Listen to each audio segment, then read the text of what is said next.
Good morning, gamers, and welcome to another episode of the Beginner's Guide series where I teach you everything you could possibly want to know about Valheim. Today we are going to be taking a deep dive into all 6 Valheim bosses. Now with the addition of the Mistlands, of course, we got a new boss, the Queen, but there are still 5 other bosses which you may not be as familiar as you would like with them. So I will link all of the specific time codes if you want to jump to a specific boss to learn all about them, but let's just jump right into it. The first boss is Eikthyr, found in the Meadows biome. There are 3 different locations where you can spawn the boss fight. To locate an altar, click Register Location on a small stone called a Vegvizir at spawn. Essentially, Eikthyr is a large deer. He's got these chains hanging off his antlers and red eyes, very metal. Going into this fight, it is good to note that Eikthyr has only 500 hit points. This fight isn't supposed to be challenging. It is just supposed to get you used to what a boss fight feels like. Either alone or with friends, you can complete this fight in around 3 minutes. Eikthyr is not specifically immune to any kind of damage. You can fight with a club, axe, spear, or bow and arrows. Depending on your skill level, there are 2 kinds of armor available to you. Leather armor, which you get from deer, or troll armor if you are brave enough to kill trolls before fighting Eikthyr. I would recommend leveling up your weapons and armor before the fight. Lastly, bring a wooden shield. All of Eiktyr's attacks can be blocked by a shield. Food-wise, the best thing for your health would be any cooked meats, including cooked boar and deer and grilled necktail. If you want more stamina, bring some berries or honey. If you want something even in both health and stamina, bring mushrooms. To summon the boss fight, you have to sacrifice 2 deer head trophies at the altar. These trophies can be collected by killing deer. To sacrifice the offering, simply have the trophies in your hotbar, walk up to the mystical altar, and tap the number in your hotbar while hovering over the prompt to offer item. The first 5 bosses all have 3 main attacks. Eikthyrs are, first, a simple melee attack with his antlers. This attack deals 20 piercing damage to you and 1000 chop and pickaxe damage to the environment. Second, Eikthyr does a ranged attack where he shoots lightning out of his head. This attack deals 15 lightning damage. Lastly is an area of effect attack. Eikthyr rears up and slams back down, creating a dome of lightning. If you are in that area, you will get 15 lightning damage. After Eikthyr is defeated, he will drop his trophy and 3 hard antlers. The trophy will be hung up on the monoliths at spawn, and the hard antlers can be used to make your first pickaxe. Before this point, players were unable to break up rocks or mine ores. Once placed back at spawn, you now have access to Eiktyr's power. This power grants you a 60% stamina reduction to running and jumping. The Black Forest boss is the Elder.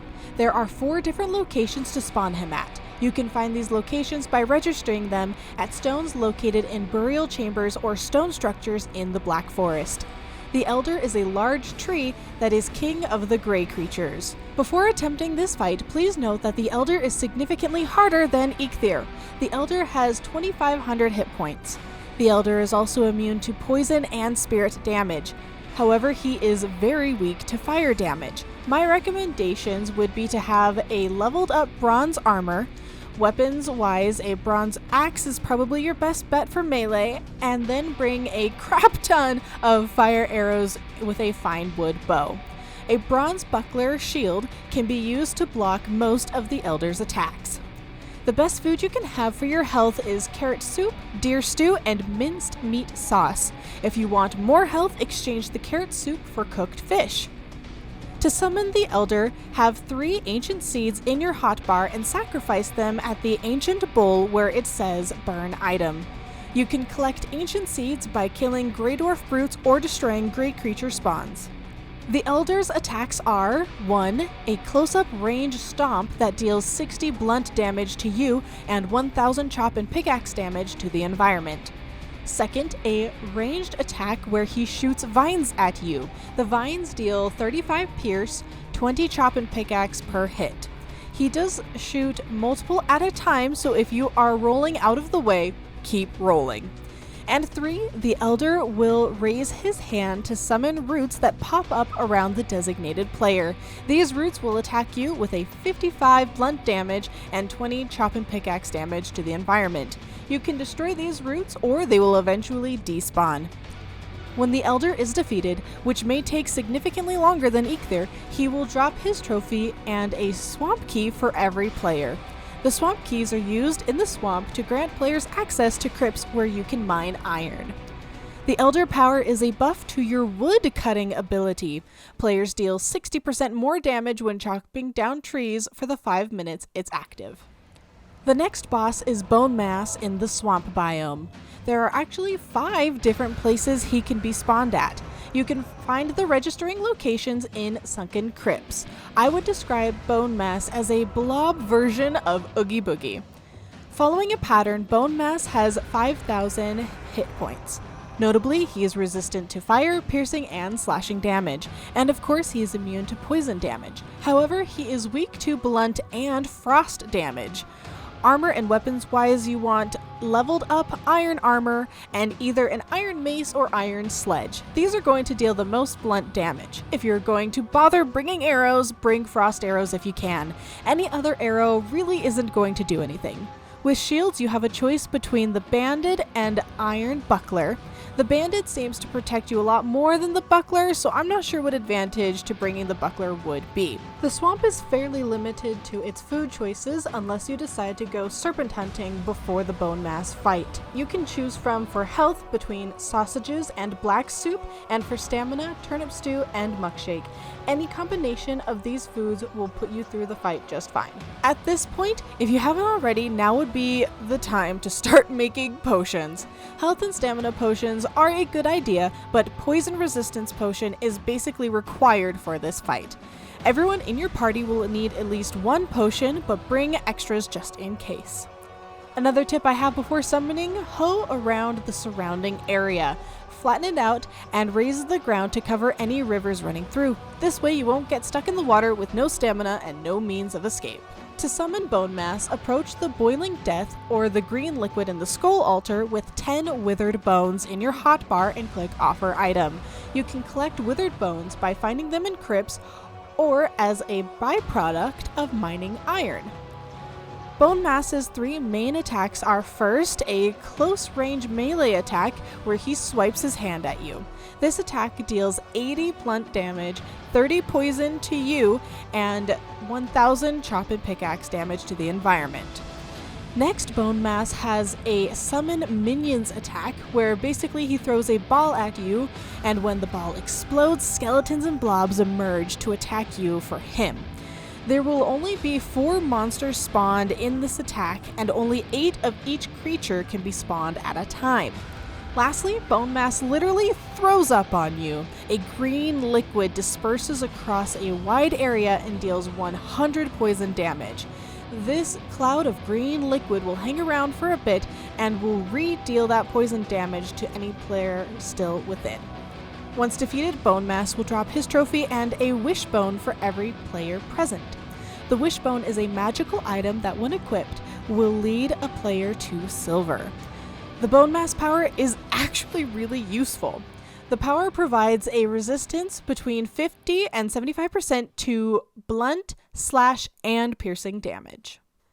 The next boss is Motor in the mountains, with only 3 different spawn locations. She is a large wyvern with 7,500 hit points. To register a location, click on the Vegvizier in stone structures in the mountains. Motor is immune to frost and spirit damage, however she is weak to fire damage, but that isn't actually that useful. You can bring fire arrows, but they don't deal that much total damage. I would say bring mostly obsidian arrows. They will deal the most damage of the current available arrows. For the bow, make a Draugr. It is the best bow available at that point. I would say the best melee weapon for this fight would be either the silver sword or silver knife, even though she's immune to spirit damage. If you like pole arms, you can use an Eikthyr or the Fang spear. Definitely bring a silver shield. It is good to help block attacks either from Motor or any other monsters that wander into the fight. For armor, just have leveled up wolf armor, and as you may know, a wolf cape is required to prevent frost damage from the environment. Unfortunately, the Fenris armor is pretty weak and you risk having a low AC if you wear it to this fight. I would recommend doing this fight in the daytime if possible, and try to eliminate any other enemies hanging around the spawn altar. I always bring extra frost resistance and other potions just in case, and having either the Eikthyr or Bonemass powers can be beneficial. The Motor altar has 3 spots for 3 dragon eggs to be placed before making the sacrifice. Dragon eggs are extremely heavy, coming in at 200 pounds each. Even wearing the magical belt, you can still only carry 2. Having other people in your party to help carry eggs can help, but remember dragon eggs cannot be portaled. You will have to find them in the surrounding mountainside. However, if you are willing to wait, the eggs will eventually respawn. Once you have all 3 eggs, walk up to the sacrificial altar and simply click E to make the sacrifice. Motor has 2 long-range attacks and 1 close-range attack.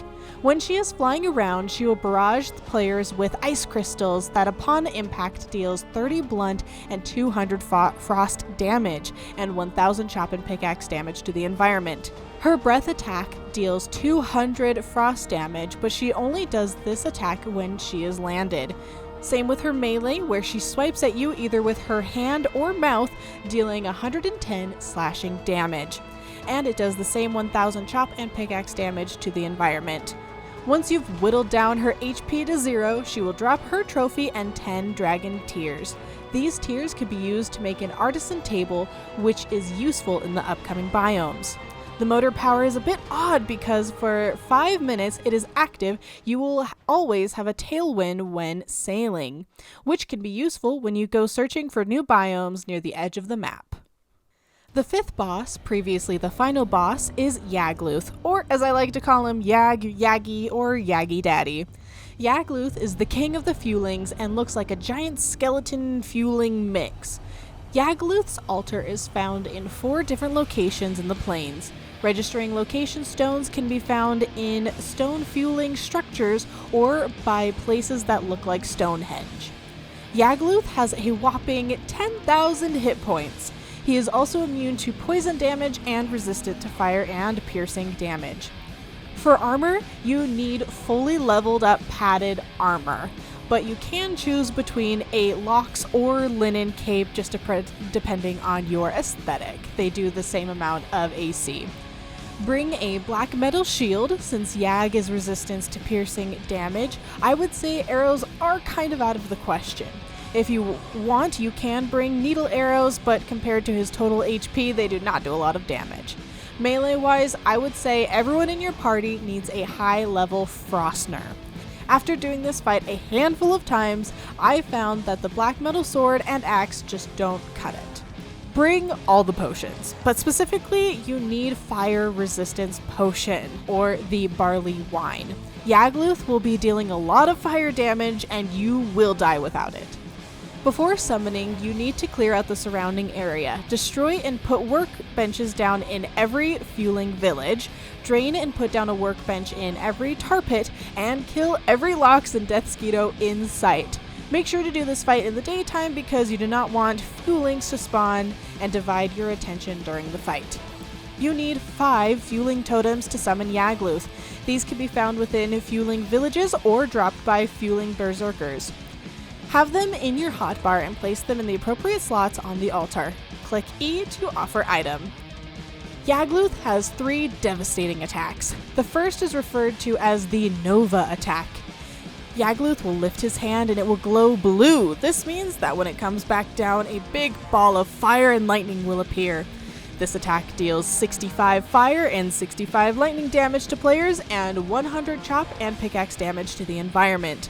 Even after the ball has disappeared, a blue flame will remain and deal 100 fire damage to any player still inside the radius. If Yagluth raises his hand and it is red, then that means you're going to be pelted with meteors that fall from the sky. Upon impact, they deal 40 blunt damage, 120 fire damage to players, and 50 chop and pickaxe damage to the environment. You can hide under the stones around the altar, but they will start to break up during the fight. The last attack is the breath attack, where he breathes out a red beam that deals 40 fire, 20 lightning damage to the player, and 50 chop and pickaxe damage to the environment. This can be blocked, but if you walk to the side out of the way, it will follow you at that same speed. When you have defeated Yagluth, he will drop his trophy and 3 torn spirits. These torn spirits used to be the Yagluth things before the Mistlands update. You can combine a torn spirit with 10 stone to create a wisp fountain, where you can collect wisps for more crafting. Yagluth's Forsaken Power is especially helpful if you want to go back and fight other bosses again. Similar to Bonemass, players get a 50 to 75% reduction to fire, frost, and lightning damage. As of the Mistlands update, we have a new final boss, the Queen. She is by far the most difficult to find, let alone defeat, with 12,500 hit points. The Mistlands are infested with bug-like creatures called Seekers. The final boss is the disgusting matriarch of the Seekers that was locked away in a citadel by the Divergers, the dwarf NPCs. The Queen is locked in the citadel behind a large door with a complicated and enchanted lock. To open the lock, you have to foolishly find the seal breaker pieces that were broken to prevent that sort of thing from happening. To find the seal breaker fragments, you have to search through the infested mines. They look like copper segments that, when 9 are assembled at the magic table, they create a seal breaker. Unlike the other bosses, only a single seal breaker is required to enter the final boss map. In those same infested mines, you can also find the Vegvizier, or registering locations, to locate the Queen.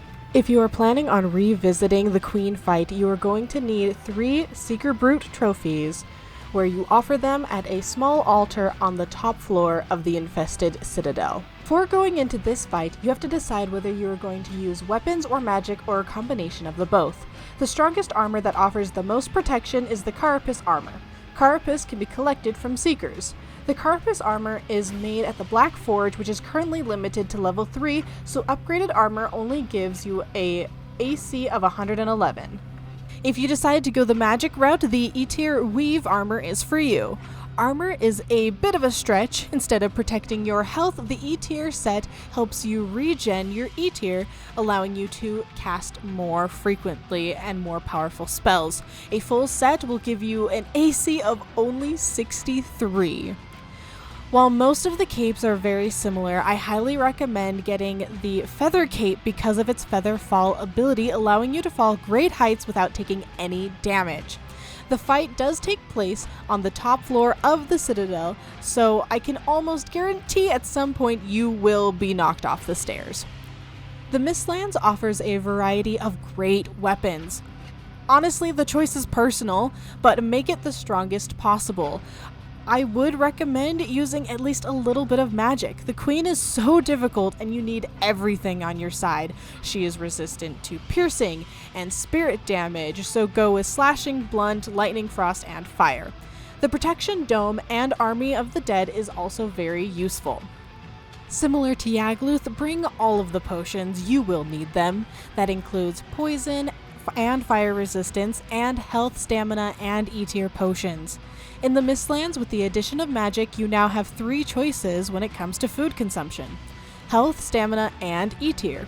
The best of all 3 are the Misthair Supreme, Fish and Bread, and the Seeker Aspic. This gives you a total of 143 health, 132 stamina, and 85 Eikthyr. Unlike the other 5 bosses, the Queen has 6 attacks at her disposal, and she may burrow during the fight and pop up in a new location. She has 3 melee attacks, slashes from either arms, stabbing with all 4 arms, and a bite that deals poison damage. She also has a rushing slash attack that has a much wider arc. The Queen is so disgusting that she will shoot poisonous projectiles out of her mouth, and when they explode, a Seeker Brood spawns. Bonemass has minions, but the Queen takes it to a whole new level by screeching loudly to summon Seekers that spawn from holes in the walls. If you can survive all that, she will drop red cubes that are currently useless and her massive trophy. Her Forsaken power is very useful. The Queen power allows for 100% Eikthyr regeneration for 5 minutes. I think that this will be necessary when new biomes are released. And that was all 6 Valheim bosses. Now, I anticipate that with every new biome, we're going to get a new boss with the addition of Ashlands and all of that good stuff. But let me know if you learned something or if I missed anything. Please leave it in the comments down below. If you enjoyed this video, please leave it a like. And if you're not already, make sure you subscribe and turn on that notification bell so you know every time a new video goes live. Stay tuned for more on this series of the Beginner's Guide, and I'll see you next time. Bye!